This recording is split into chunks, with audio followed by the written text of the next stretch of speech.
ओम शांति।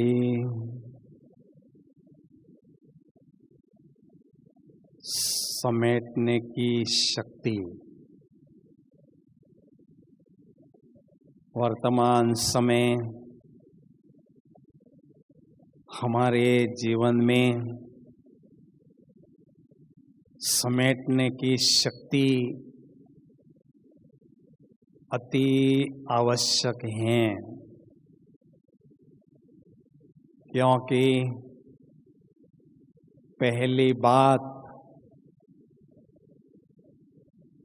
हम देख रहे हैं इम्तिहान का समय नजदीक आ रहा है। दूसरी बात, अभी अंतिम समय का भी अंत चल रहा है, इसलिए समेटने की शक्ति को अपनाकर घर जाने की तैयारी भी हमें करनी है। तो समेटने की शक्ति को तीव्रता से आगे बढ़ाने के लिए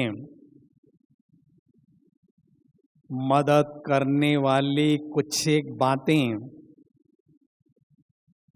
मैं आपके सामने रखना चाहता हूं। अभ्यास के लिए 7 दिन के लिए 7 बातें सामने रखता हूं। पहली बात, हमेशा याद रखना है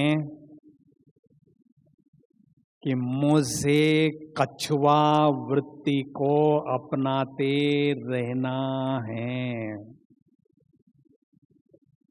देवी देवताओं के मंदिर में जाते हैं तो दरवाजे पर कछुए का चिन्ह हम देखते हैं। इसका अर्थ यही है कि मंदिर में जो देवी देवताएं हैं उन्होंने संगम युग में कछुआ वृत्ति को अर्थात समेटने की शक्ति को अपनाकर तप साधना परमात्मा को याद करने की हैं, इसलिए वो इतने महान बन गए हैं। तो हमें भी कछुआ वृत्ति को अपनाने का दृढ़ संकल्प लेना है, क्योंकि हम देखते हैं कोई ऐसी अचानक बात होती है तो हम आपस में बातें करते हैं, कुछ हुआ, क्या हुआ? तो कुछ हुआ नहीं, कछुआ वृत्ति को अपनाना है। तो धीरे धीरे हमारी समेटने की शक्ति बढ़ती रहेगी। योगी हमेशा अंतर्मुक्ता की गुफा में बैठकर तपस्या में लीन रहता है। दूसरी बात, ब्रह्मा बाप समान बाहर से विस्तार और अंदर से सार में रहें। ब्रह्मा बाबा ने बच्चों की मदद लेकर बाहर से सेवा का बहुत विस्तार किया, लेकिन बाबा अंदर से सार में रहें। अपनी स्थिति को श्रेष्ठ बनाने के लिए हमेशा तपस्या में मगन रहें। तो ऐसे हमें भी बाहर से सेवा पर तत्पर रहना है, लेकिन अंदर से सार में रहना है, अर्थात समेटने की शक्ति को अपनाकर अपनी स्थिति को बनाने के लिए ध्यान जरूर देना है। तो उससे समेटने की शक्ति भी बढ़ती जाएगी और हमारी स्थिति भी परिपक्व बनती जाएगी। तीसरी बात, हमें एक बात दिल में पक्की करनी है कि मुझे घर वापस जाना है।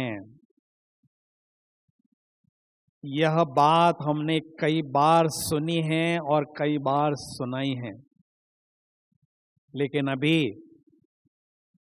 इस बात को दिल और दिमाग में छपा देना है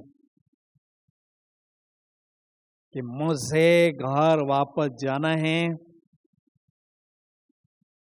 उसके लिए अपने मुंह को घर के तरफ मोड़ना है और समेटने की शक्ति को अपनाकर घर जाने की तैयारी में लगना है।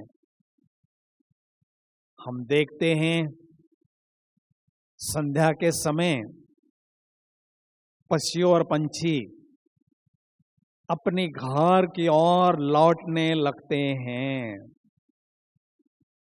तो अभी घर वापस जाने का समय है,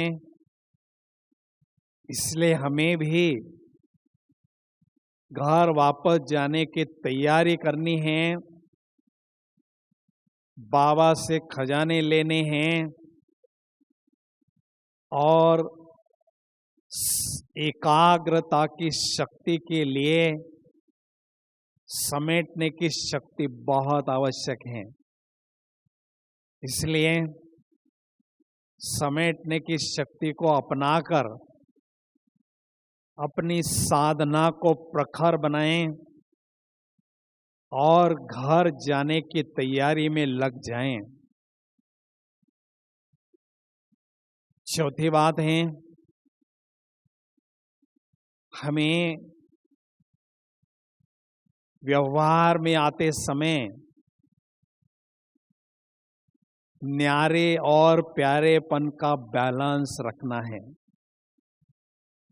तभी समेटने की शक्ति को बढ़ाना संभव हो सकता है। क्योंकि बहुत प्यारे होकर हम रहते हैं तो हमारे मन में बहुत संकल्प चलने की संभावना उस व्यक्ति के प्रति होती है।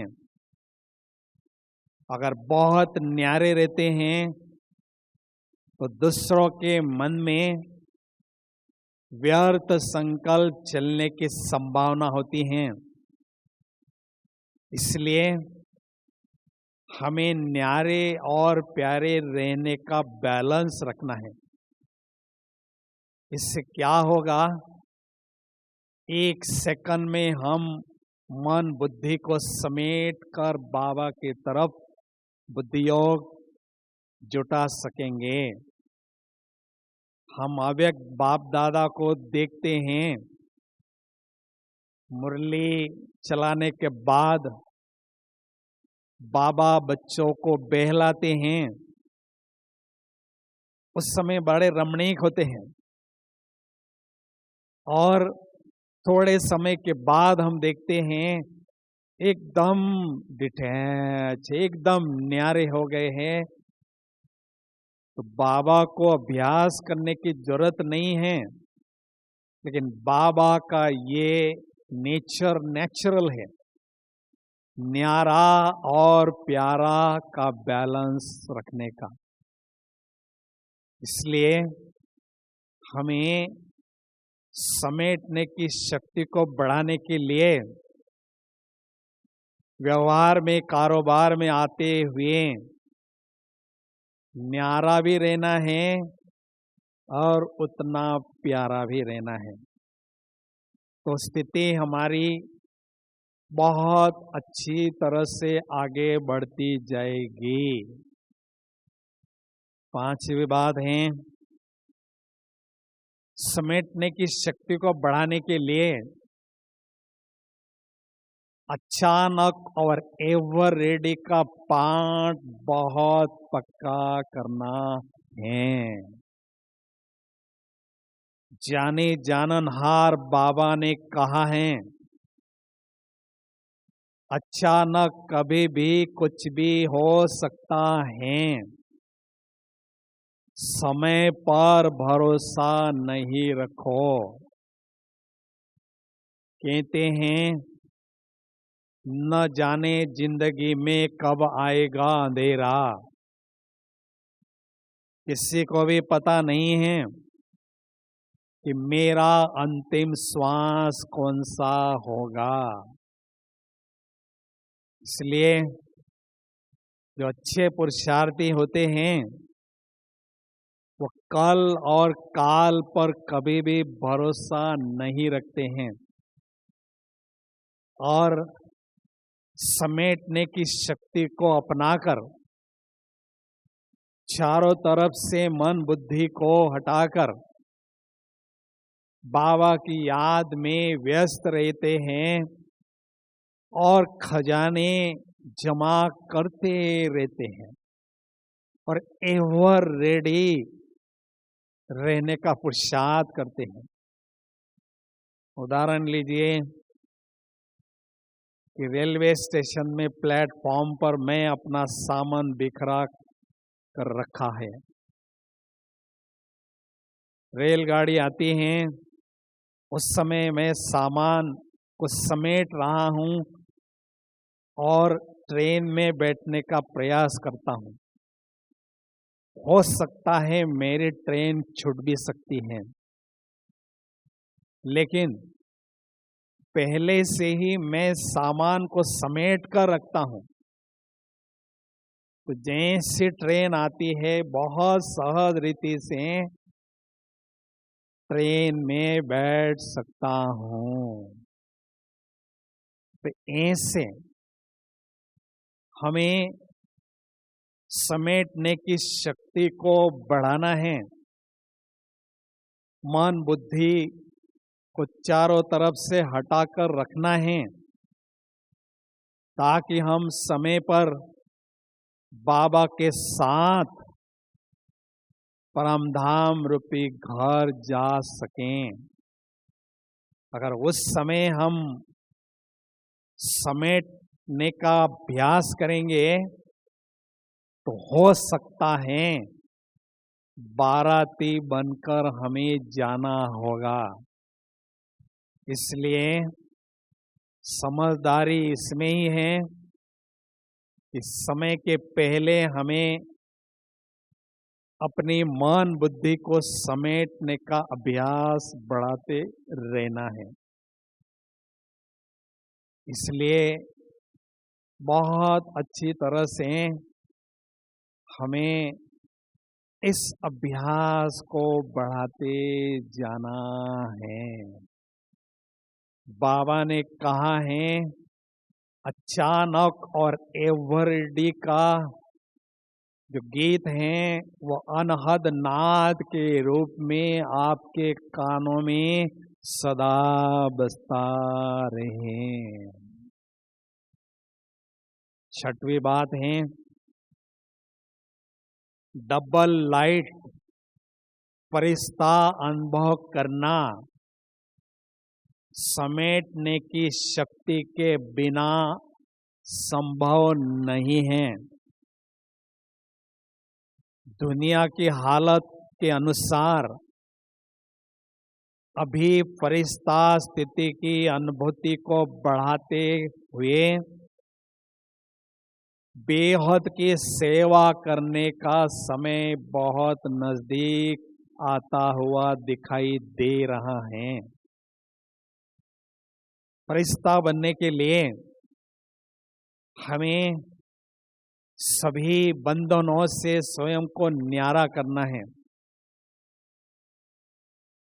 कोई भी रस रूपी रस्सी आत्मा को बंधी न हो, ऐसा अनुभव भी करना है और हमारे सिर पर जो पापों का बोझा है, गठड़ी है, उसको भी समाप्त करना है। जल्दी अगर कहीं जाना है तो कहते हैं अपनी बोरिया बिस्तर बांध लो, जल्दी चलो। तो फरिश्ता बनने के लिए हमें ये पाप की गठड़ी को समाप्त करना है और स्वयं को एकदम निर्बंधन अनुभव करना है। उसके लिए समेटने की शक्ति को अपनाना बहुत जरूरी है। हम बाबा के पास किस लिए आए हैं? बाबा के पास हलवा बनाने के लिए आए हैं। हलवा जब बनाते हैं तो जब पक जाता है तो कढ़ाई के किनारे चारों तरफ छोड़ देता है। तो आत्मा को इस देह रूपी कढ़ाई में हमें योग की अग्नि से पकाना है। तो जब आत्मा संपूर्ण बनती है, पूर्णतया योगाग्नि में पकती है, तो मन बुद्धि के चारों तरफ से किनारे छूट जाते हैं। हलवा मतलब मैं आत्मा जिस लक्ष्य को लेकर धरती पर आई थी उसका हल हुआ। हलवा अर्थात हल हुआ, इसलिए हलवे का नाम हलवा पड़ा है। तो हमें ये हलवा पकाना है। तो उसके लिए समेटने की शक्ति को बढ़ाते रहने का अभ्यास करना जरूरी है। और सातवीं बात है, हमारी प्यारी दादी जानकी जी अंतिम दिनों में शुक्रिया बाबा का गीत गाती थी। और मैं कौन और मेरा कौन, ये जो ज्ञान का सार है वो सुनाती थी। तो अभी हमें दादी जी जैसा शुक्रिया बाबा का गीत गाते रहना है। कभी भी बाबा से गिले शिकवे नहीं करना है, फरियाद नहीं करना है। जो भी हमें पालना मिली है, जो भी हमें पालना मिल रही है, उसका आनंद लेना है और समेटने की शक्ति के आधार से उसी के याद में खोए रहना है। वृक्ष को विस्तार कहते हैं, बीज को सार कहते हैं। तो मनुष्य सृष्टि रूपी वृक्ष का बीज है शिव बाबा। तो हमें इस बेहद की दुनिया से वैराग वृत्ति की अनुभूति करके समेटने की शक्ति को बढ़ाकर एक बीज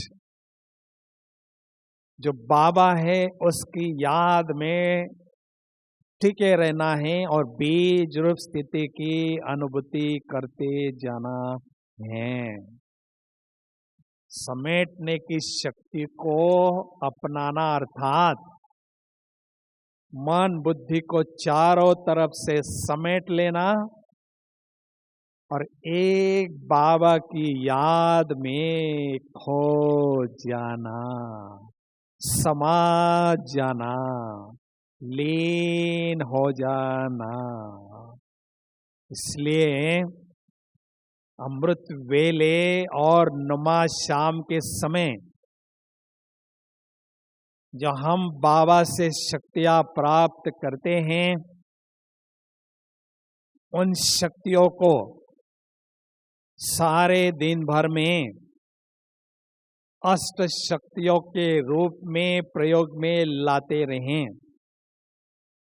तो जैसे जैसे अष्ट शक्तियों का प्रयोग करते रहते हैं, तो ये शक्तियां बढ़ती जाती हैं।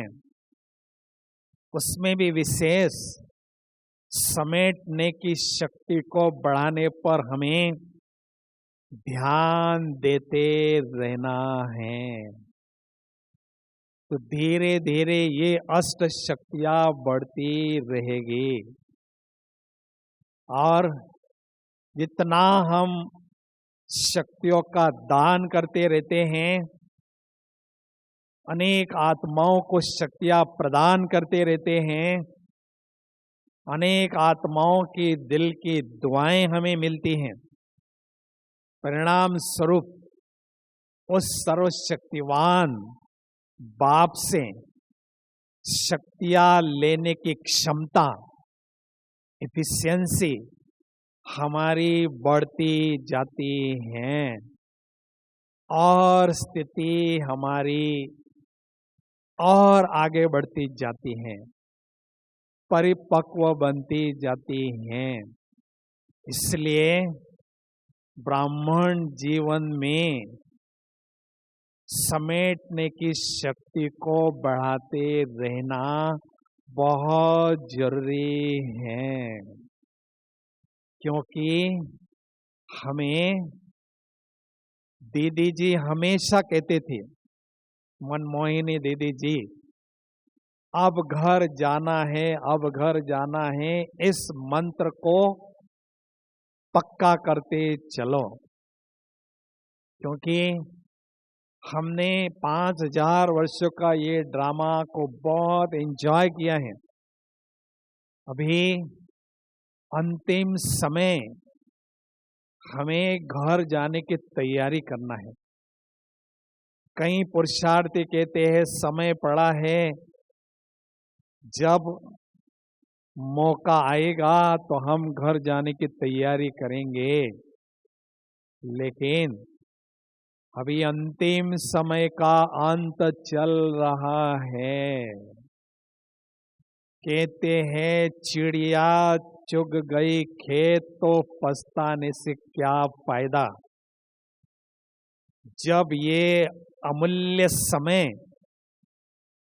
भाग्य बनाने का समय, श्रेष्ठ कर्म रूपी बीज बोने का समय हमारे हाथ से चला जाएगा, तो केवल हमें हाथ मलते ही रहना होगा, अर्थात पश्चाताप करते रहना होगा। इसलिए बाबा कहते अंतिम समय मेरे सामने मेरे ही बच्चों की 2 लाइनें होगी। एक लाइन होगी प्राप्ति स्वरूप आत्माओं की, और दूसरी लाइन होगी पश्चाताप स्वरूप आत्माओं की। प्राप्ति स्वरूप आत्माओं की लाइन में वो आत्माएं होंगे, भगवान मेरा बाप था, उससे मैंने बहुत खजाने लूट लिए हैं, मेरी झोली भरपूर है, मैं बेहद खुश हूं। वो खुशियों में झूमते रहेंगे।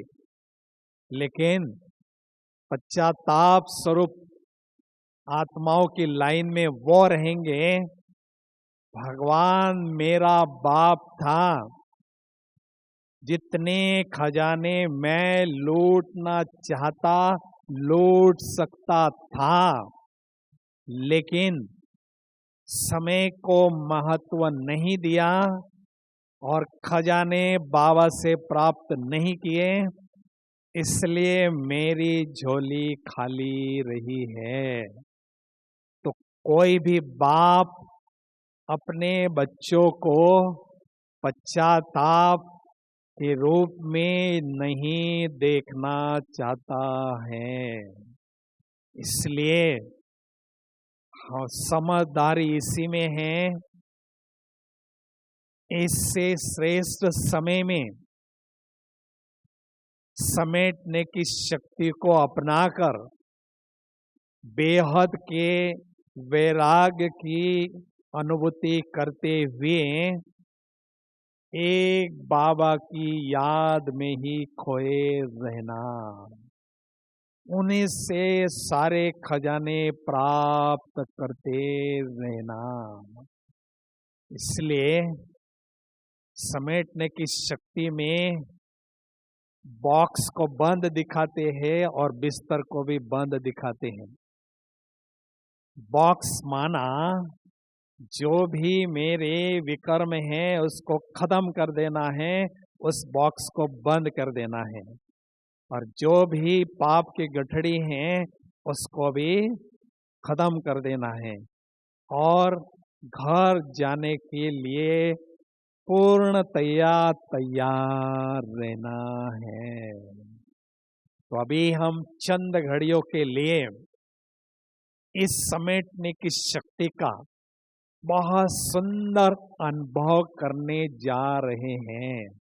विश्व के ग्लोब में जैसे श्री कृष्ण जी बैठे हैं, उनके साथ स्वयं बैठेंगे और बुद्धि मन चारों तरफ से मेरी समेटी हुई है और एक बाबा की याद में मैं खोया हूँ।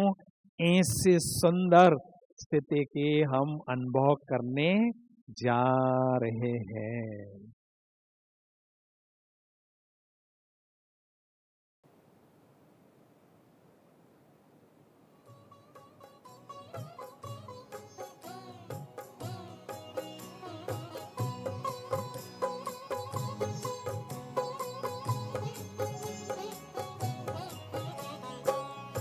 सबसे सुहाने पल है जिंदगी के, मिलन सिंधु में जब समाए हुए हैं, समाए हुए हैं। ज़माना तो क्या तेरी यादों में भगवन, ये तन मन भी अपना भुलाए हुए हैं, भुलाए हुए हैं। ये सबसे सुहाने पल है जिंदगी के।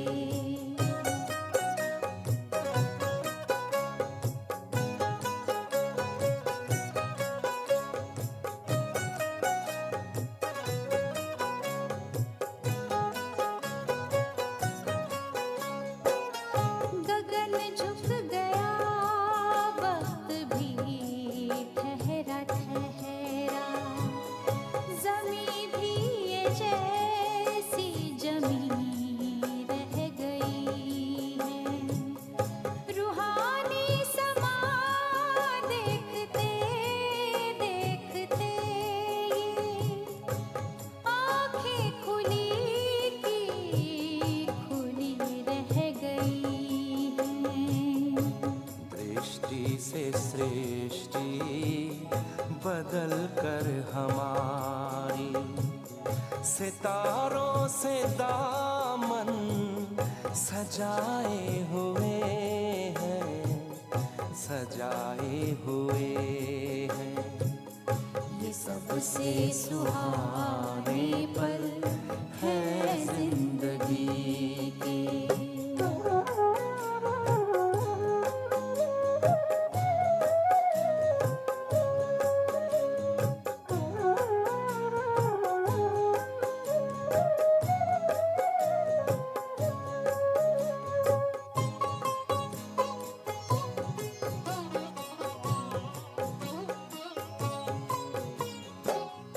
घड़िए बड़ी 100 बरस की उम्र से, होते निहाल तेरी जब नजर से। ये जादू नहीं तो भला और क्या है कि मिलते उधर चलते जिधर से। हम खो गए हैं नयन में तुम्हारे, जो चित को हमारे चुराए हुए हैं, चुराए हुए हैं। ये सबसे सुहाने पल हैं जिंदगी के।